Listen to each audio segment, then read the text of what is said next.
In this video, we'll be talking about the first step in the sales cycle, which does not require picking up a phone or having a cold email. It is about looking at the customers that you should be talking to. Now, despite that you're not going to be communicating with customers or potential customers, this is the critical component that will yield a higher rate of return on your sales cycle and also build retention amongst your customers because you know your customer base because of these tactics that will follow in this video. Hope you enjoy it. Let us know your comments or your concerns in the comment section.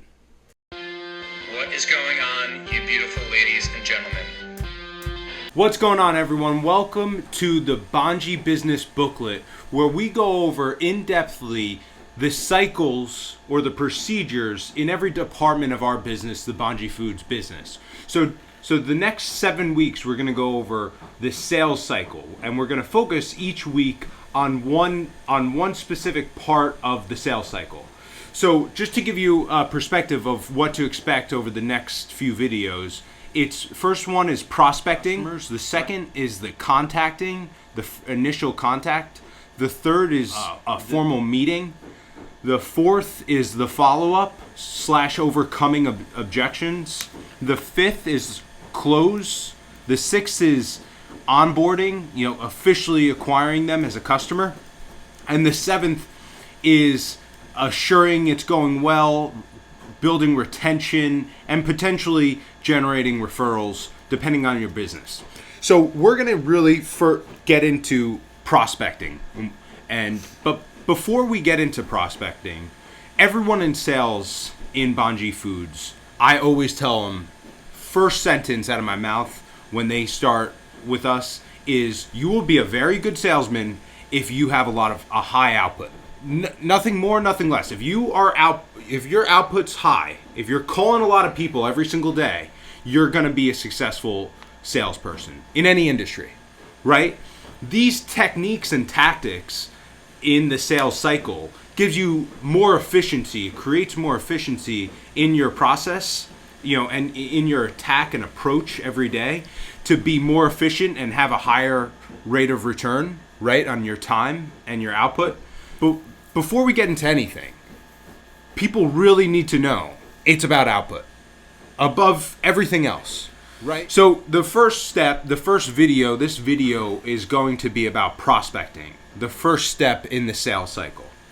And most businesses will tell you to develop a customer avatar or customer profile. That's kind of like just some BS phony terms to really saying, why does the customer base that you have currently buy your product or use your service, right? And so you have to find and identify the common denominators between your customers and write that down on a piece of paper and try to scale that, try to replicate that. Yeah, just within our experience at Bonji, in the beginning, we had no idea who was the customer. Pretty much any restaurant that we could find on Google, we'd make a call to, and we were wildly unproductive with it. We probably changed our percentage from we'd probably get a sale for 5 to 10% of people, to now we're probably getting sales on 40 to 50% of people that we just meet. Because, right. just because we're so concentrated, we know exactly what we're looking for, and we know that we can be a help to them. So that's why there's some sort of word attached to everything. If you go to business school or whatever, at the end of the day, customer avatar, customer profile just means concentrating your focus on a specific person or business that could really use your who your resonates stuff with your product. And Brian said we weren't productive. That's a kind of a weird way to put it, because we were very productive. Our output was very high, so we were still having success, but not nearly as much success as we have today because we're way more efficient. Yeah, we were working hard, not working smart. And if you could, this prospecting thing, it's gonna this is like the biggest thing with working smart, because you could go through all those steps, but if you're not prospecting the people, making the people that are most likely to buy your stuff, you might get 7 steps down. They'd be like, well, you seem like really good guys, but it's just not a fit. You want to find those people that it's a fit, and then all you have to do is prove that you're a good person to work with and you have a good product or service to offer. Right. If the prospecting is done at a very efficient, high quality rate, and you're getting high quality candidates, you go from a salesperson to a customer service person. right? And that's the goal. That's how, what you want to pursue. Creating a really great potential customer list and then going on to the next steps, right? So first step, build your customer profile, and it's kind of like saying, I'm a big game hunter, right? And instead of going to the safari in Africa, you're hunting in the backwoods in your suburbs. Okay, well, you're not going to, hunt any elephants. I think that's illegal, so I'm not promoting that. But you're not going to find them in the backyard in New Jersey, right? It might be easier to walk outside and not have to schedule a trip down to the Sahara Desert or wherever you're going. But, that percentage of actually finding some sort of wild animal that you want to hunt is going to go much higher. It might be a little tougher, just like it is on Google, looking through the people that match your profile. Step in building good prospecting systems is studying competitors. Now, I don't think it's important to obsess on competitors. I think a lot of times it's a waste of time. But to spend early on a couple of days researching other people in the industry, and what they're doing and why their customers use their product or service will give you a good feel for what your advantage is over them, or why what your product or service provides to the end user, the customer base, that the competitors don't. Right. So competitors are not always in your industry. I was listening to a guy. He said, I was developing a gaming app, and he said, I had no competitors. I studied every app in the planet, and there was no competitor. And so he started going to fund his app, his business. And all these people were like, of course there's competitors. There's PlayStations, there's Game Boys, right? There's Xboxes. So just because there might not be, we're in the acai, we produce acai, right? There are competitors, but even if there weren't, we would be competing against Greek yogurt, ice cream, breakfast sandwiches, right? Egg dishes, omelets, right? So those are our competitors as well, right?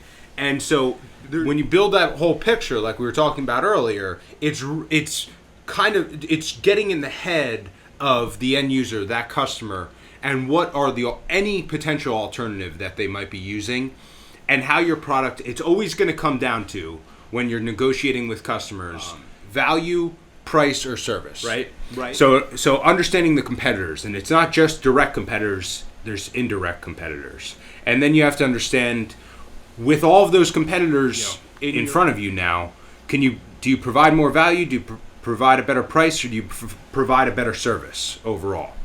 Who can you or your company provide the greatest value to, right? So you understand your product, you understand your customers, you understand the competitors and why customers would use competitive products or services. Now, who is the customer that you could provide the greatest value to?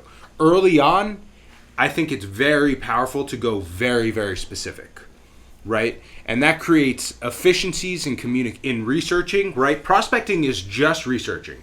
It's researching and developing a list that you believe is going to yield very high returns, right? So if you're bad at prospecting, you'll waste a bunch of time building a list of 100 contacts, and it'll yield you maybe one customer.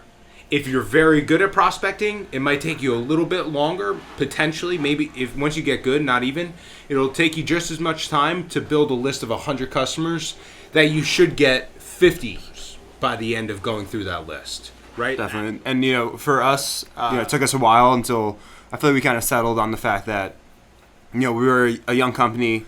In the beginning of it, every time we went to people, people would give us, just like not the time of day because we were younger guys. Our brand wasn't known. It was like, how do we establish credibility?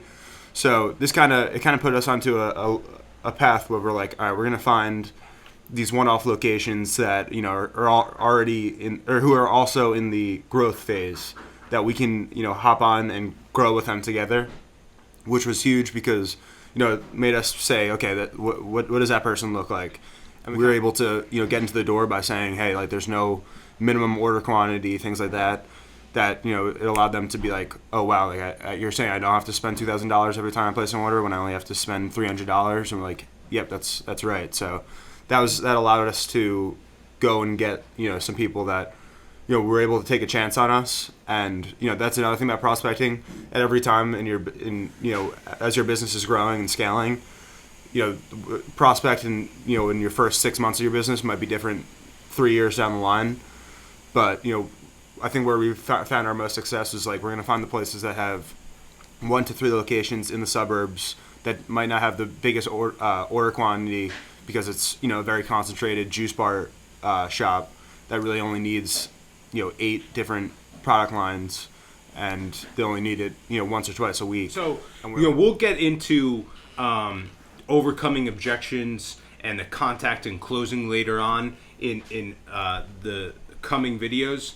However, the narrower you go, the fewer objections you'll experience, right? So in every vertical, you'll experience, 2 to 5 objections, right?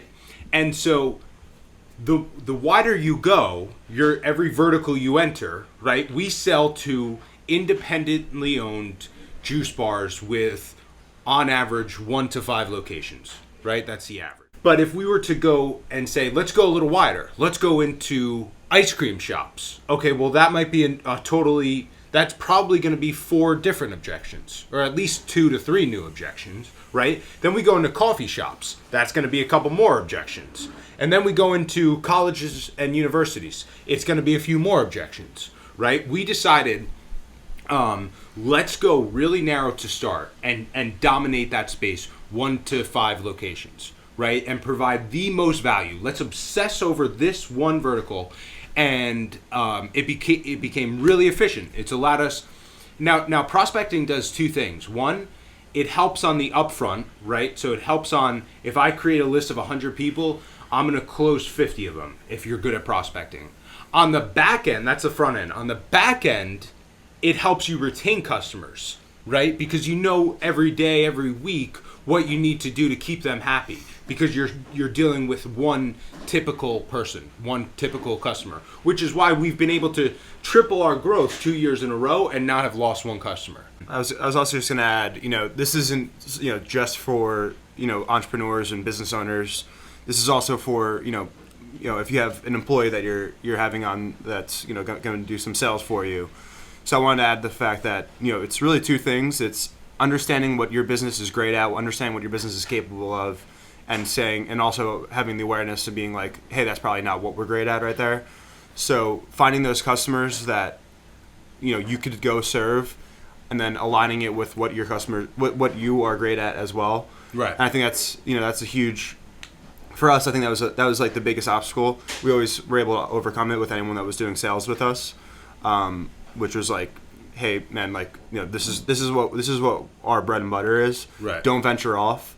I want you to find these customers because those are the customers that we could best serve. Yeah, it requires a ridiculously high amount of discipline, because we're staying 1 to 5 locations. And again, there's always exceptions. There's always a lot of our customers have outgrown that. When you're in this lane, it's like, oh, look, that lane, it's like kind of driving in a heavy amount of traffic.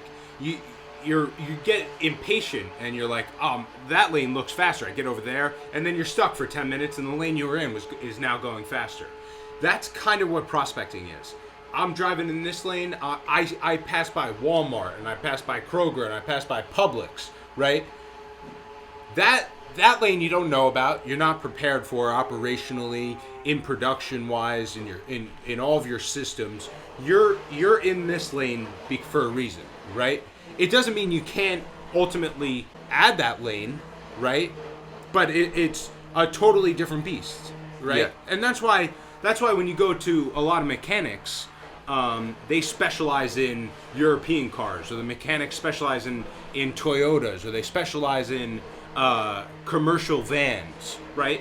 They're doing that for a reason. They outfitted their company to focus in one specific thing.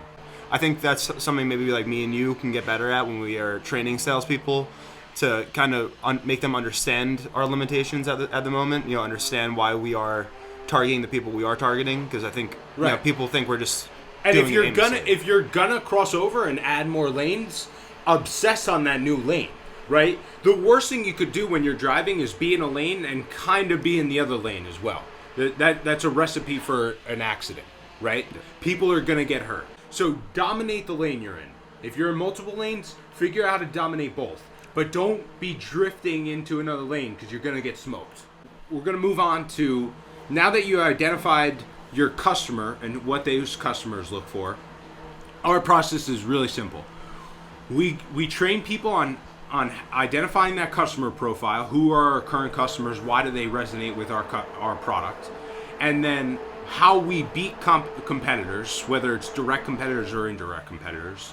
And then every week we identify a market that we want to either expand into or develop more customers in that market, right? So we'll say we just got a distributor in New England. So we'll say we're gonna target the greater Boston area, right? So we tell Carly, who's now in this position of prospecting, and we tell her we're in the greater Boston area now. We need to go dominate that market. So her process is really simple. She creates, she has 2 to 3 searches that she'll search in Google, right?